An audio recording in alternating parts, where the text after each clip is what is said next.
As I have said kanina, the slope of the indifference curve is downward sloping always, or it has a negative slope. And that slope is also called the marginal rate of substitution, or MRS. What is an MRS? It is the maximum amount of good Y that a consumer is willing to give up in order to get an additional unit of X while maintaining the same level of utility as before. If we will calculate the slope of this line or slope of this curve, so we can also derive the marginal rate of substitution. So what is a slope? Diba slope in math? Ano yung formula ng slope? Rise over run. Run as in horizontal. R-U-N. What is the slope at point A to B? Or what is the MRS at point A to B? Okay, from A to B, the slope is, ano yung rise? The vertical distance, di ba? From A to B, so from 6 to 3. So, magiging 3 minus 6 over run. So, from A to B, yung run distance from 1 to 2, so magiging 2 minus 1 is equal to negative 3. So, again, the slope is negative. The slope is always negative sa indifference curve. So, sa MRS, we simply write 3. Ibig sabihin, the consumer is willing to give up 3 units on good Y to have 1 unit on good X. So, 3Y in exchange for 1X. How about the MRS from point B to C? From B to C, the slope is negative 1/2. So, the MRS is 1/2. Ano yung interpretation if the MRS is 1/2? So, the consumer is willing to give up 1 unit of good Y to have an additional 2 units of good X. 1Y in exchange of 2X. So, MRS is 1/2 and the slope at point B to C is negative 1/2. So, from point A to B, MRS is 3, or the maximum amount of Y that a consumer is willing to give up in order to get an additional unit of X while maintaining the same utility level is 3, or 3Y in exchange of 1X. Then, take note that yung kanina, di ba, iba-iba yung slope or iba-iba yung value ng MRS along the indifference curve. Because meron tayong tinatawag na diminishing marginal rate of substitution. Along the normal indifference curve or ideal indifference curve, walang constant na slope. Diminish yung marginal rate of substitution. So, MRS changes as X and Y change. It reflects the individual's willingness to trade Y for X.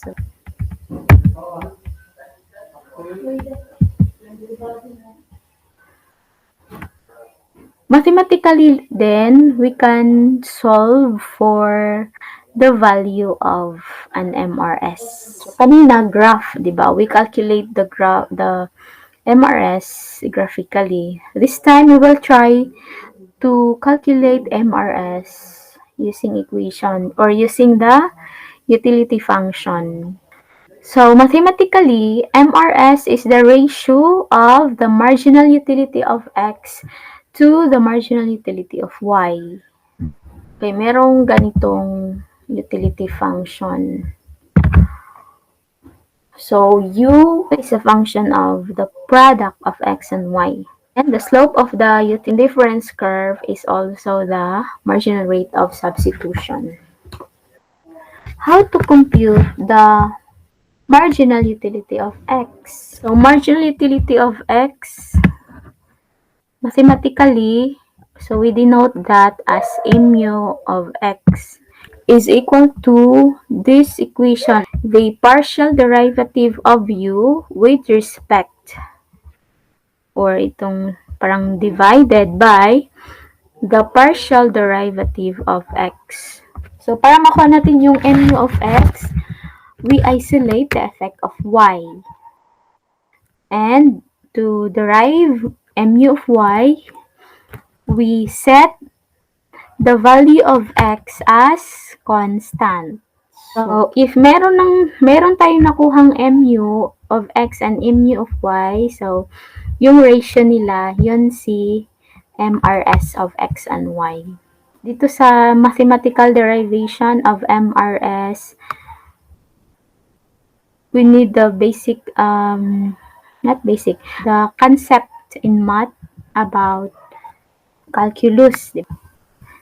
May example. So, i-apply natin yung kanina, mathematical derivation of MRS. Okay. Suppose ganito yung utility function. U is equal to 2x plus 4y. We denote hamburgers as y and soft drinks as x. Again, kunin muna natin yung dalawang mu's. Mu of x and mu of y from this equation. So, paano nakuha si 2? Na yung formula, mu of x is equal to the partial derivative of u with respect to x only. I-disregard muna natin yung second term, which is 4y. So, mag-focus tayo kay 2x or yung x. So, mu of x is 2 kasi nga, from this equation, okay, u is equal to 2x plus 4y. So, bakit 2? So, in calculus or in yung concept ng partial derivative, parang ganito. Halimbawa, merong u is equal to 2x squared. 2x squared. So, kung kunin natin yung partial derivative of this one, so we denote u prime or apostrophe. U prime, so, isabihin yun yung partial derivative. So, sa calculus, magiging 2 times 2. 2 is the base. So, 2 times 2, magiging 4. Copy mo yung x, that's the variable. Again, yung unang gagawin ay i-multiply mo yung base at saka yung power. Then, copy the variable na concerned variable. Then, power minus 1. So, parang merong 1 dyan. So, the partial derivative of u with respect to x is equal to 4x. Tas may power na 1. Or, pwedeng wala ng 1. How about the equation is like this. U is equal to 2x3. Exponent niya ay 3. So, yung partial derivative now is equal to, again, power times the base. So, 3 times 2 is 6. Copy mo yung x. Tapos, power minus 1. So, 6x to the power of 2. So, the partial derivative of 2x3 is 6x squared. So, balik tayo sa example. U is equal to 2x plus 4y.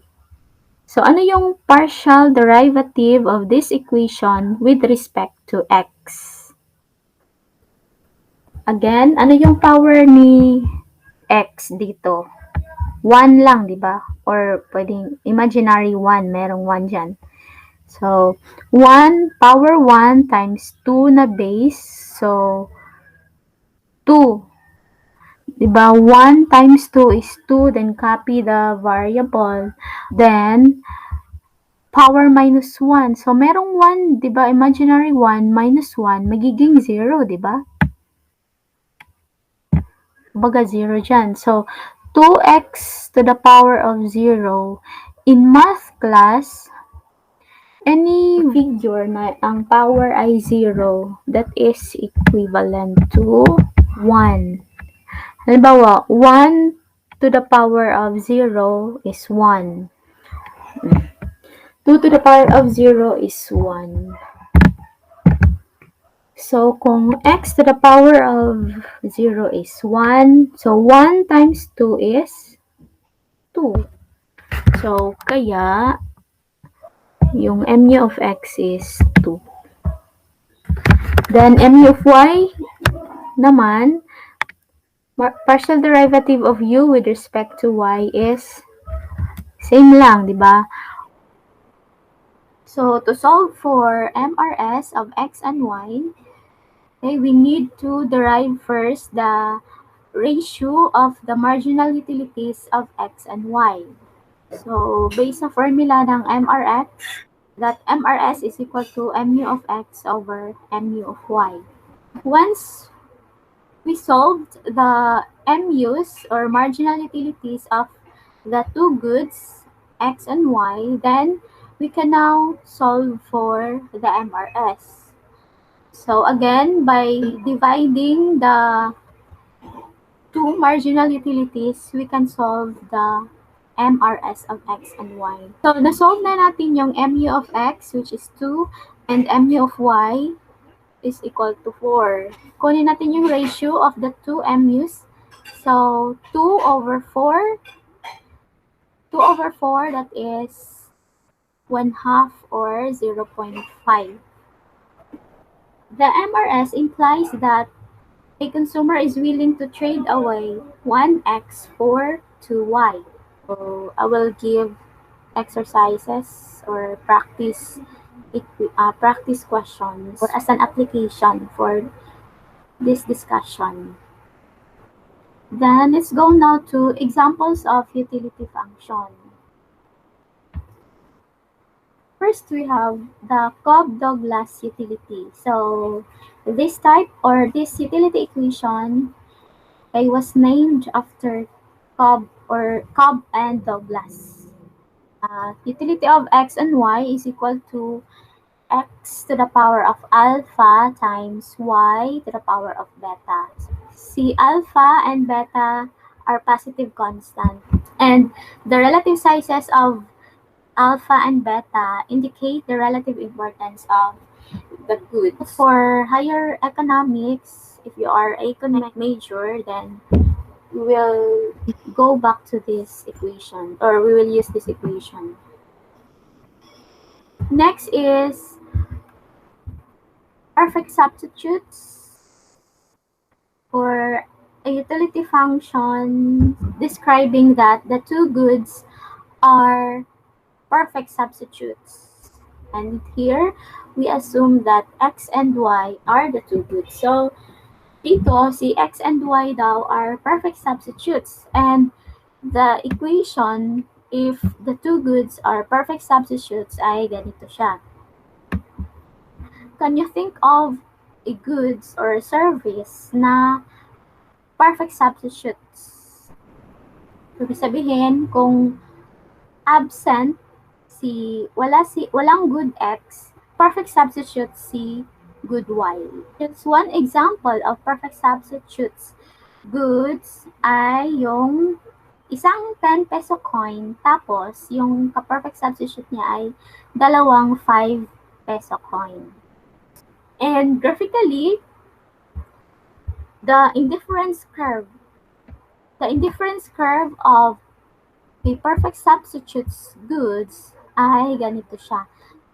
Unlike kanina, yung normal or yung ideal na indifference curve ay downward sloping, convex to the origin, negatively sloped, and hindi constant yung slope. But for a special case or extreme case like perfect substitutes goods, Okay, the indifference curve is linear or a straight line. And the MRS will be constant along the curve. Or kung ito ay 10 peso coin, ito ay 5 peso coin. So, halimbawa, the dalawang peso, 5 peso coin is the same as isang 10 peso coin. So, kung may apat na 5 peso coins, so it is the same as may dalawang 10 peso coin. So, the slope is 1 over 2, 2 over 4. The slope is constant at 1 half. The slope, for example, in this diagram, this is constant at negative 1 half. Okay, what about if the two goods are perfect complements naman? When you say complements, goods that are used together. Kung sa complement, perfect complements, ibig sabihin, if wala yung isa, wala si X, useless si Y. No utility if X is 0 but Y is, for example, 10. Any example of a product na perfect complement siya sa isa. And graphically, ganyan yung indifference curve. So, parang L-shaped or right angle. So, that means only by choosing more of the two goods together can utility be increased. So, again, any example of a goods na perfect complements. Okay, one example class ay yung left shoe and right shoe. Kung meron kang 10 right shoes dyan, pero wala kang left shoe, then useless yung the utility is 0. Diba? Halimbawa, meron kang 5 right shoes and 3 left shoes. It is just equal to 3 pairs of shoes.